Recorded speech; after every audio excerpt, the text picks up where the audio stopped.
Welcome to the Good News Ride Home for Thursday, July 30th, 2020. I'm Jackson Bird. Actually, July 30th today. What is time during a pandemic anyways? NASA launched their latest Mars rover into space this morning. More details on Perseverance, its mission, and the origins of its plutonium battery. Archeologists have confirmed the origin of some of the stones from Stonehenge.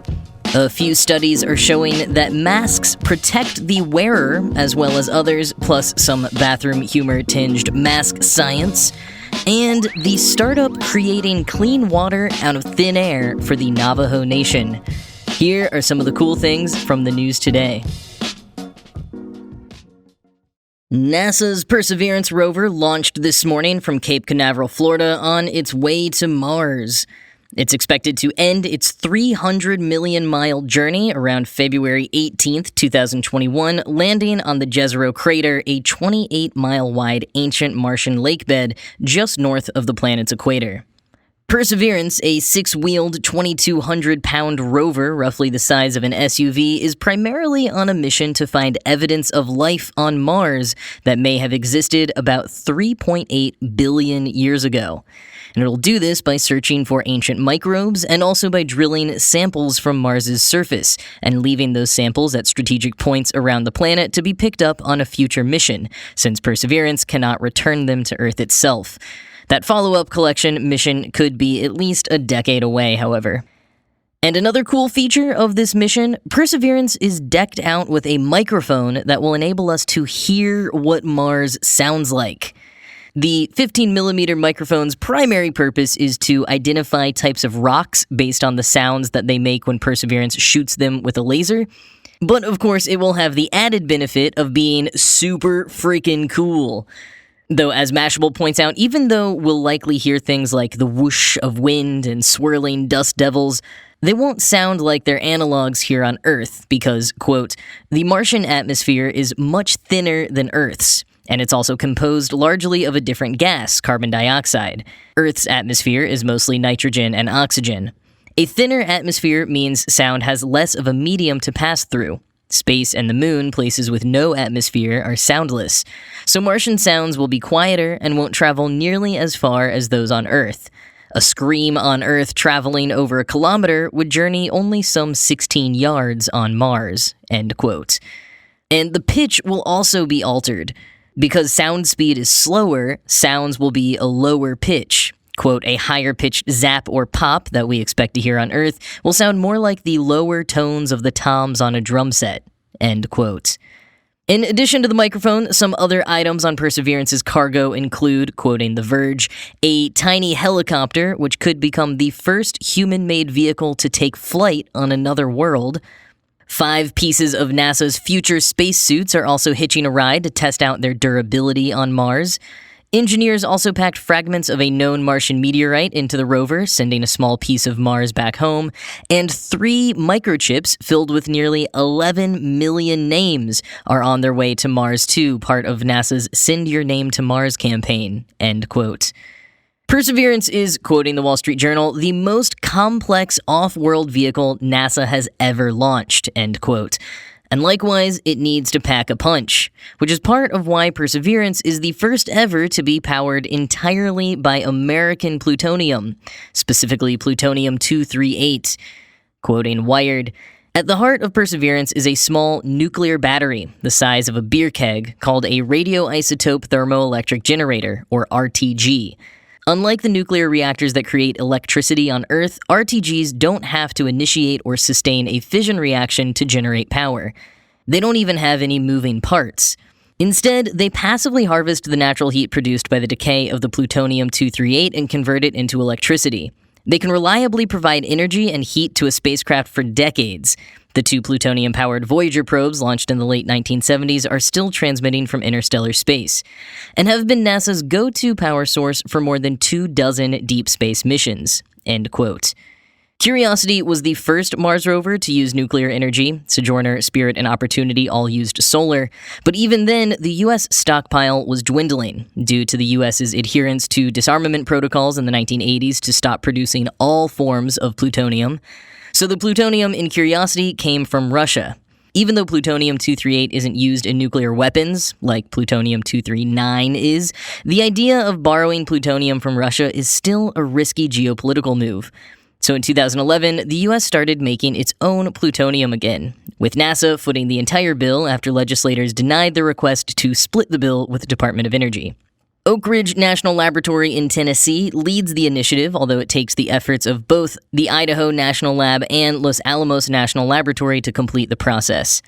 And if Oak Ridge sounds familiar to you, that's because it's the city that was established by the U.S. government in 1942 to serve as the home base for the Manhattan Project. Eventually housing 75,000 residents come employees, very few of whom knew what they were actually a part of. This, as it was dubbed, secret city, was built to be a middle American paradise, with all of the amenities of the time. Plus guard towers, a perimeter fence, and a cheery billboard featuring Uncle Sam and the See No Evil, Hear No Evil, Speak No Evil monkeys, which read, "What you see here, what you do here, what you hear here, and what you leave here, let it stay here." Yeah, a bit ominous. Fortunately, a couple years after World War II ended, and after the residents of the secret city realized what they had been working on that whole time, the town was given over to its citizenry to run without the federal government's top-secret interference. But now it is back to some of its original roots, as Oak Ridge National Laboratory is intended to be the primary lab responsible for producing all of the plutonium-238 required for all of NASA's upcoming nuclear-powered missions, including the Dragonfly mission to Saturn's moon Titan in 2025. So lots more to come from NASA in the coming years, and one last note on Perseverance. It may have company on Mars because the US isn't the only one sending a rover over there right now. The United Arab Emirates weather satellite HOPE and China's Tianwen-1 mission, which includes a rover, are also expected to arrive on the Red Planet in February 2021. Speaking of all that digging Perseverance is about to do on Mars, we're still making some pretty awesome ancient discoveries here on Earth.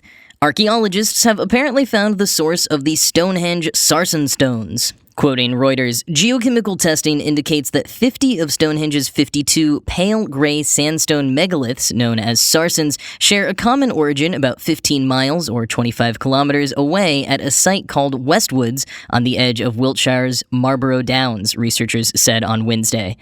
The sarsen stones make up the iconic outer circle and central trilithon, two vertical stones supporting a horizontal stone horseshoe at Stonehenge. They are enormous, said University of Brighton geomorphologist David Nash, who led the study published in the journal Science Advances. Stonehenge's smaller blue stones previously were traced to Pembrokeshire in Wales, 150 miles or 250 kilometers away, but the origin of the sarsens had defied identification, end quote.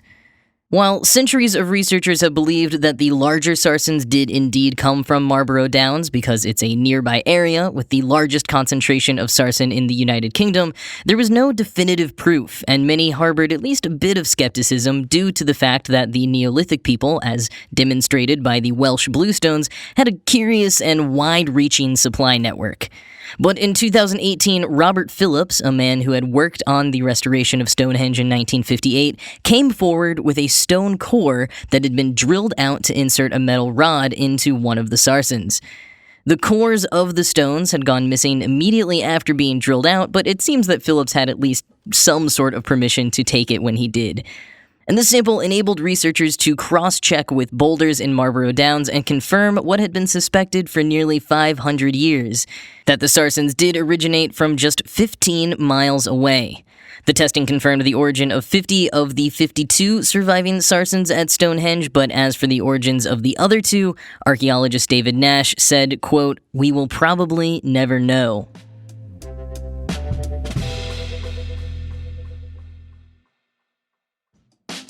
With many gyms still closed, a lot of us are turning to at-home workouts, but picking the one that works best for you can be tough.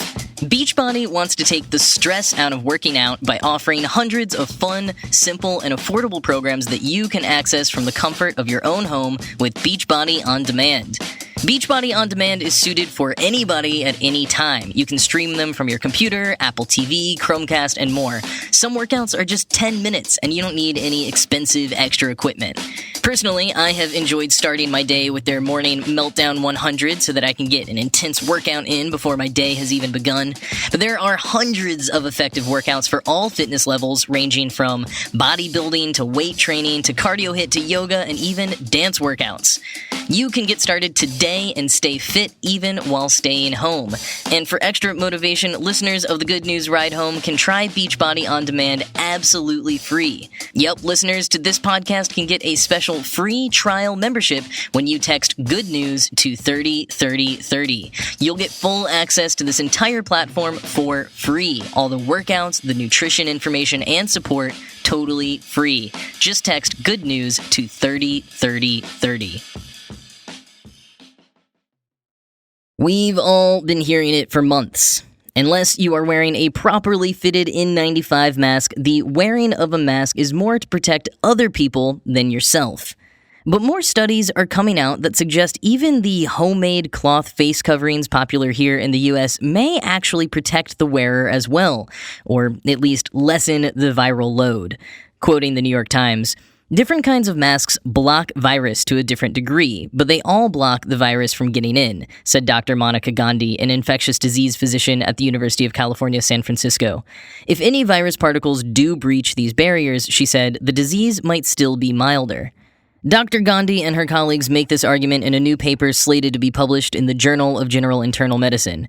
Drawing from animal experiments and observations of various events during the pandemic, they contend that people wearing face coverings will take in fewer coronavirus particles, making it easier for their immune systems to bring any interlopers to heel.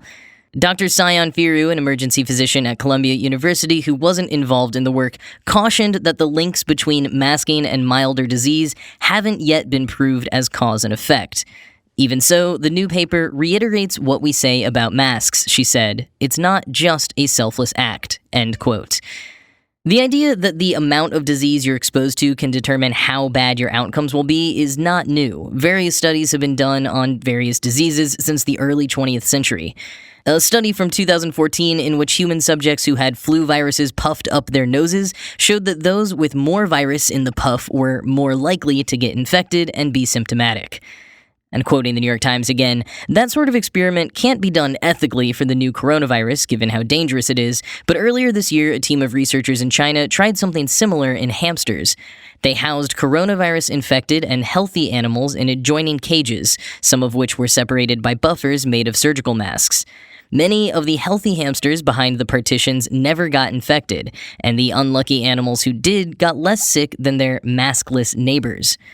Some indirect data has been accumulating from people as well. Researchers have tentatively estimated that about 40% of coronavirus infections do not produce any symptoms.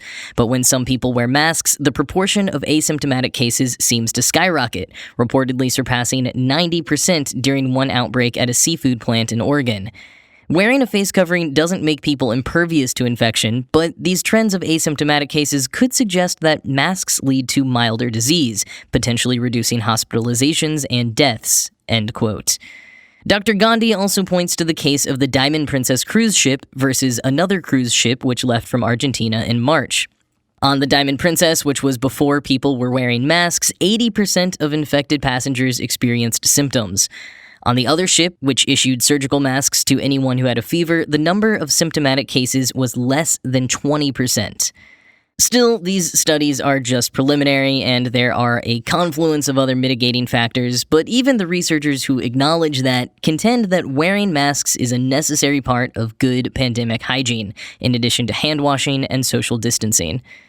And on its surface, wearing a mask makes sense. Your nose and mouth excrete the most particles that could carry the virus, and therefore covering them up helps you to not spread those particles. But when you dive a bit deeper into the science, it can get a little confusing, which leads some into the murky world of anti-mask wearing. But to clear up a little bit of the science, Lifehacker broke it down with the ever-professional science behind farts.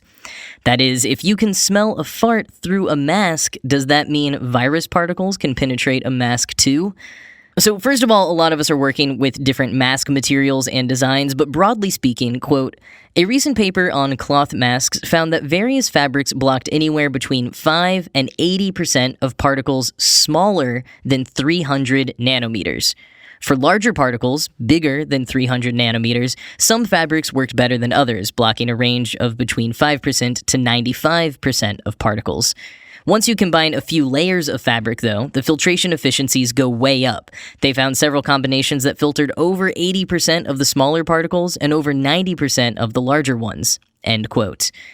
Now, a fart, or rather the sulfur-containing molecules that cause a fart to smell, measure about 0.4 nanometers. The coronavirus has been found to measure between 60 to 140 nanometers. So again, a fart molecule is 0.4 nanometers, and the coronavirus is between 60 and 140 nanometers. In other words, the coronavirus is between 14,900% and 34,900% larger than fart molecules.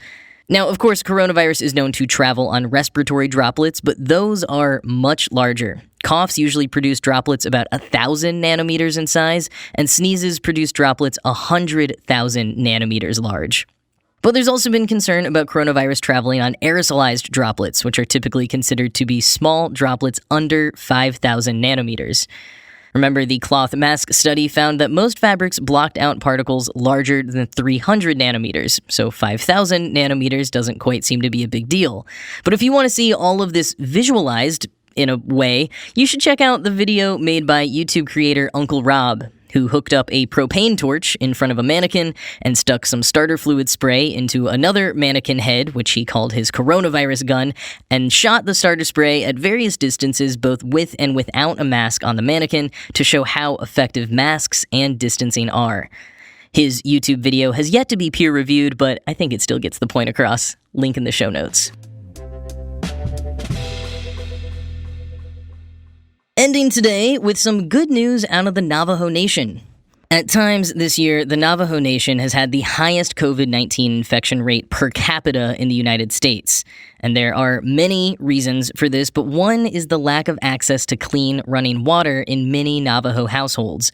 About 40% live without running water, having to drive miles to nearby towns to stock up or access a single spigot shared by hundreds of people. But startup Zero Mass Water recently partnered with local Navajo chapters and public benefit corporation Navajo Power to install 30 of Zero Mass Water's hydro panels, which use sunlight to absorb water vapor from the air. Last year, the company ran its first installation at a hospital in Kingston, Jamaica.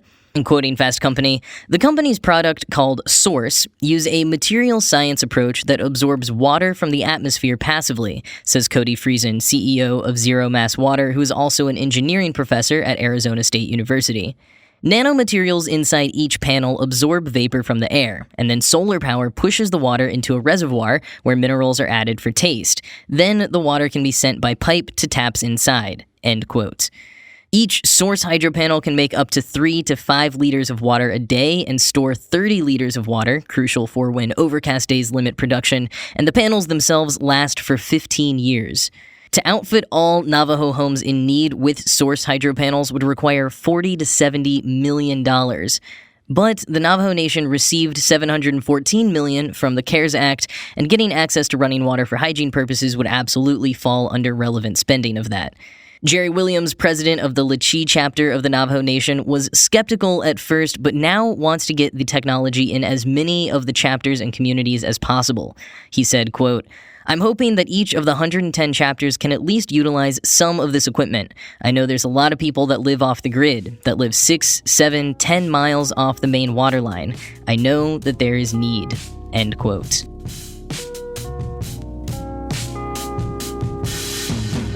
That is all I've got for you today. As always, this show was produced by Ride Home Media. I'm Jackson Bird. I hope you all have a good rest of your day, and I will talk to you tomorrow.